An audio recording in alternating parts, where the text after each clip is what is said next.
BJP ने युवा नेतृत्व डॉक्टर नितिन मोहन डहरिया को नई जिम्मेदारी सौंपी है। बीजेपी के प्रदेश मीडिया पैनलिस्ट बने डॉक्टर नितिन मोहन डहरिया ने आगर मालवा में माता बगलामुखी के दर्शन किए। साथ ही उन्होंने एमपी न्यूज टीवी के साथ खास बातचीत में कांग्रेस पर जमकर निशाना साधा। नमस्कार, हमारे साथ भारतीय जनता पार्टी के प्रदेश media panellist doctor Nitin Dahariya ji मौजूद हैं, जो आज आगर मालवा आए। सर, सबसे पहले तो आपको बहुत बहुत बधाई हो प्रदेश मीडिया पैनलिस्ट बनने। बहुत बहुत धन्यवाद आपका। आज बगलामुखी आए हैं आप। जी, आज माई का आशीर्वाद लेने के लिए हम लोगों की घोषणा उपरांत ही जो दायित्व पार्टी ने सौंपा है, उसके उपरांत माई का आशीर्वाद लेने के बाद हम औपचारिक रूप से हम लोग सभी पार्टी के निर्देश अनुसार हम लोग कार्य शुरू करने वाले हैं। तो उस हेतु यहाँ आशीर्वाद प्राप्त करने और पुराने युवा साथियों से मिलने के लिए मैं आगर आया हुआ था। मूल रूप से आप छिंदवाड़ा के रहने वाला है, कमलनाथ जी के गढ़, जब किस समय कांग्रेस का कब्जा था, वर्तमान में भारतीय लंबे वर्षे के बाद वहाँ पर बीजेपी का सांसद बनाए हैं। ये एक भ्रांति थी समाज में कि वो कांग्रेस का गढ़ था। वास्तविकता में ऐसी कुछ नहीं थी। अगर गढ़ होता तो अभी भी होता, लेकिन ऐसा कुछ भी नहीं था। निश्चित तौर पे भारतीय जनता पार्टी की अच्छी योजनाओं, अच्छी नीतियों ने जिस तरीके से छिंदवाड़ा के आम नागरिकों को ग्राम ग्राम तक योजनाओं पहुंचा करके लाभ प्रदान किया, युवाओं के लिए रोजगार की चिंता की है, महिला सशक्तिकरण का कार्य किया है, किसानों को सशक्त बनाने के लिए, आत्मनिर्भर बनाने के लिए विभिन्न प्रकार के कार्य चलाए हैं, उसी का यह नतीजा है कि हमने पिछले लोकसभा चुनाव में भारी बहुमत के साथ में वहाँ पे विजय हासिल करी। और आगे भी ये जो क्रम है, ये मतदान और ये विजय गाथा निश्चित तौर पे आगे बढ़ती जाएगी। हाल ही में एक इंदौर का मामला चल रहा है। इंदौर में एक नगर निगम सदन में कांग्रेस की जो महिला पार्षद है, वंदे मातरम बोलने से बोल रही है कि हमारे जो धर्म में इसकी गलत नहीं है। जी, कांग्रेस जैसी पार्टी से देश प्रेम की आशा रखना एक सही में बहुत गलत बात होगी। मैं कहना चाहूँगा, ये वो पार्टी है जिसके राष्ट्रीय अध्यक्ष, पूर्व राष्ट्रीय अध्यक्ष राहुल गांधी हुए 2019 के लोकसभा चुनाव में, जिन्होंने भारत में देशद्रोह के कानून 124A धारा को ख़त्म करने की बात करी। ये उसी कांग्रेस दल के एक नेता राहुल गांधी, जो पूर्व उनके राष्ट्रीय अध्यक्ष हुआ करते थे, वो काठमांडू में जाकर के चीन से संबंधित लोगों से मिलते थे। ये वो कांग्रेस है जिसके पूर्व मध्य प्रदेश के मुख्यमंत्री दिग्विजय सिंह, जो वैश्विक स्तर पे हाईली मोस्ट वांटेड जो अपराधी और आतंकवादी रहे हैं, लादेन और मसूद जैसे लोगों को श्री और जी के साथ में सम्मानित करते हैं। तो ऐसी पार्टी से देश प्रेम की आशा रखना, ये निश्चित तौर पे बहुत ही गलत बात है। कांग्रेस का चाल चलन आचरण देश लंबे समय से देखते आया है और अब कांग्रेस का पर्दाफाश पूरे देश में हो चुका है, जिसके नतीजन स्वरूप आज पूरे देश भर में जो कांग्रेस की दुर्दशा है कि आज उनके पास कार्यकर्ता तक नहीं बचे हैं, कार्यकर्ता भी जाग चुके हैं और वो अपनी सही दिशा में आ चुके हैं।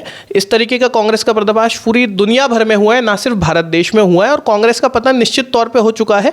ये लोग सिर्फ अपनी आखिरी हिम्मत जुटा रहे हैं, जो भी गलत दिशा में।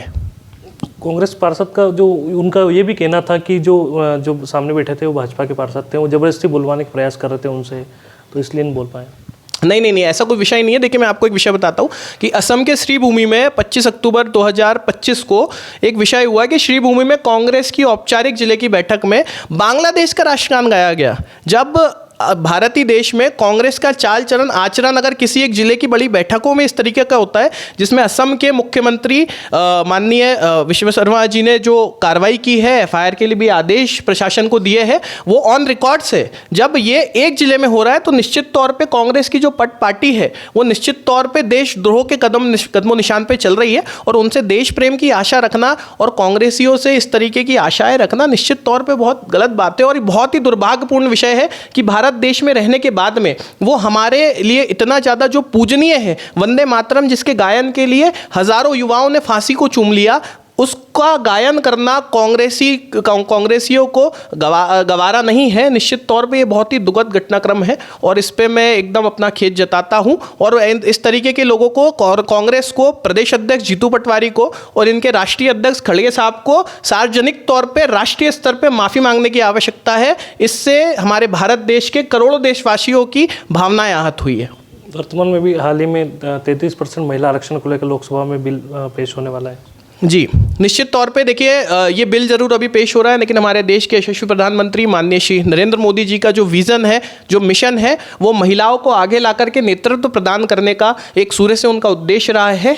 भले ही ये बिल अभी आ रहा हो, लेकिन भारतीय जनता पार्टी हमेशा महिला सशक्तिकरण की एक समर्थक रही है, हमेशा महिलाओं को आगे लाने के लिए उन्होंने प्रयास किए हैं और इसी का फलस्वरूप है कि आज हमारे भारत की वायुसेना में भी हमारी जो बहनें हैं वो आज फाइटर जेट उड़ा रही है। यही वजह है कि आज हमारे देश का जो आर्थिक व्यवस्था है, जो हमारी वित्त मंत्री जैसी एक बहुत ही महत्वपूर्ण जिम्मेदारी है, वो हमारी माननीय वित्त मंत्री निर्मला सीतारमण जी वर्षों से देखते आ रही है, जिनके कार्यकाल में भारत ने अर्थव्यवस्था की गति में एक बहुत बड़ी एक रिकॉर्ड, एक ऊंचाई को छुआ है। और निश्चित तौर पे ये जो नारी वंदन अधिनियम है, ये भारत में महिलाओं के चुनावी और सामाजिक दृष्टिकोण से सारे राजनीतिक और सामाजिक माहौल में उनकी सहभागिता को सुनिश्चित करेगा, जिससे आने वाले समय में ना सिर्फ महिलाओं का नेतृत्व हमारी समाज में होगा, साथ ही साथ आने वाले समय में महिलाओं के सशक्तिकरण के साथ में भारत एक नया कीर्तिमान वैश्विक स्तर पर हासिल करने वाला है। निश्चित तौर पर यह बहुत ही सराहनीय हमारी पहल है,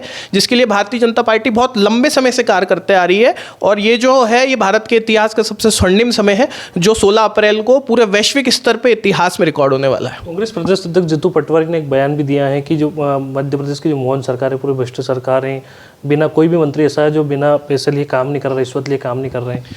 ये कांग्रेस पार्टी हम पे इल्ज़ाम लगा रही है, जिन्होंने अपने इतने वर्षों के कालखंड में A to Z तक A जी, जीजा जी, 2G, GG ऐसे अनेकों प्रकार के इस तरीके के घोटाले जो पूरे भारतवर्ष में जिस कांग्रेस ने करी है, वो मध्य प्रदेश के ऐसे यशस्वी माननीय मुख्यमंत्री डॉक्टर मोहन यादव, जिन्होंने अभ्युदय मध्य प्रदेश का स्वप्न पूरी दुनिया भर में देखा है, मध्य प्रदेश को पूरे वैश्विक स्तर पर एक अलग पहचान के रूप में स्थापित करने का एक संकल्प लिया है। अभ्युदय मध्य प्रदेश का मिशन जो चला रहे हैं, उसको इस तरीके से उंगली उठाएंगे। जीतू पटवारी जो खुद की विधानसभा में, राऊ विधानसभा में भारी मतों से ये खुद हार गए, वो मध्य प्रदेश में कांग्रेस का मत रख रहे हैं। वो इतनी अच्छी चलने वाली, इतनी विकास को आगे बढ़ावा रखने वाली, हमेशा अपनी योजना और नीति को आगे रखने वाली ऐसी सरकार पे ये उंगली उठा रहे हैं। निश्चित तौर पे जीतू पटवारी जी के आरोप सिरे से मैं नकारता हूं।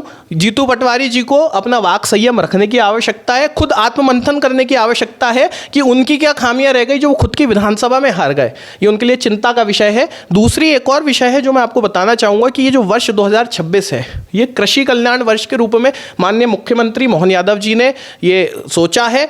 8 प्रकार के 10 प्रकार के जो मंत्रालय, उद्योग मंत्रालय है, PHE है, जो विभाग कृषि को सकारात्मक रूप से किसानों भाइयों को हमारे सशक्त कर सकते हैं, उन्हें नई दिशा दे सकते हैं, उन्हें आत्मनिर्भर बना सकते हैं, किस तरीके के सभी मंत्रालय मिलकर के किसानों के सशक्तिकरण के लिए कार्य करेंगे। यह पूरा संपूर्ण वर्ष जो है ये हमारे किसान भाइयों के लिए समर्पित है। ये अभ्युदय मध्य प्रदेश का एक स्वर्णिम निर्णय है और मध्य प्रदेश शासन निश्चित तौर पे माननीय डॉक्टर मोहन यादव जी के नेतृत्व में एक बड़ा कीर्तिमान हासिल करने वाला है। आखिरी सवाल है आपसे। नेता प्रतिपक्ष उमंग सिंगार कहते हैं, आप खुद दलित समाज से आते हैं, लेकिन उमंग सिंगार कहना है कि भाजपा लगातार दलितों और आदिवासी का हनन कर रही, नुकसान कर रही है। ये उमंग सिंगार उसी कांग्रेस पार्टी से आते हैं जिन्होंने बाबा साहब डॉक्टर भीमराव अंबेडकर जी को कभी सम्मान नहीं दिया। ये उस कांग्रेस पार्टी, उस दल के नेता है जिनके नेता पंडित जवाहरलाल नेहरू हुए 1952 में। ऑन रिकॉर्ड में ये कह रहा हूँ कि एक उन्होंने पत्र लिखा है एडविना माउंटबेटन को, और ये संदेशा उन्हें ये भेजा गया कि हमने अंबेडकर जी को बॉम्बे प्रेसिडेंसी से चुनाव हरा दिया है कम्युनिस्टों के साथ मिलकर के, और ये हमारे लिए बड़ी उपलब्धि रही। उसके बाद में जिन्होंने अंबेडकर जी को चुनाव हराया, उनको बाद में राष्ट्रीय पुरस्कार देने का कार्य किया है, लेकिन भारतीय जनता पार्टी ने पंचतीर्थ के नाम से अंबेडकर जी के वहाँ सभी पदचिन्ह, जहाँ जहाँ पे उन्होंने शिक्षा प्राप्त की, जहाँ पे वो रहे, जहाँ पे उन्होंने लोगों से जुड़े, जहाँ पे मिले, वो सभी पंचतीर्थों के साथ साथ ना सिर्फ भारत में बल्कि विदेश में भी जहाँ पे अंबेडकर जी का जुड़ाव रहा, वहाँ पे उन्होंने जहाँ जहाँ उन्होंने शिक्षा प्राप्त की, उन्हें उस पंचतीर्थ में शामिल करके उसे एक नया कीर्तिमान, उनकी जन्मभूमि का विस्तार करने का कार्य अंबेडकर जी के लिए किया है, अनुसूचित जाति समाज के लिए किया है। अनुसूचित जनजाति क्षेत्र में अनुसूचित जनजाति लीडर्स को ज़्यादा से ज़्यादा कैसे मौका मिल पाए, उस लिए भारतीय जनता पार्टी चिंता करती है। उमंग सिंगार जी जो खुद सामाजिक दृष्टिकोण से सिर्फ अपनी राजनीतिक रोटियां सेकने के लिए हमारे भोले वाले अनुसूचित जाति जनजाति वर्ग से आने वाले हमारे युवाओं और हमारे सामाजिक लोगों को, हमारे नागरिकों का जो दुरुपयोग करते हैं, उन्हें खुद का आत्ममंथन करने की आवश्यकता है, वरना आने वाले समय में इनकी दुर्दशा और भी बुरी तरीके से बिगड़ने वाली है। बहुत बहुत शुक्रिया। हमारे साथ मौजूद थे डॉक्टर नितिन देहरिया, जिससे तमाम चर्चा हुई है। कैमरा सहयोगी राहुल के साथ समरथ सिंह राजपूत, MP न्यूज़, आगर मालवा।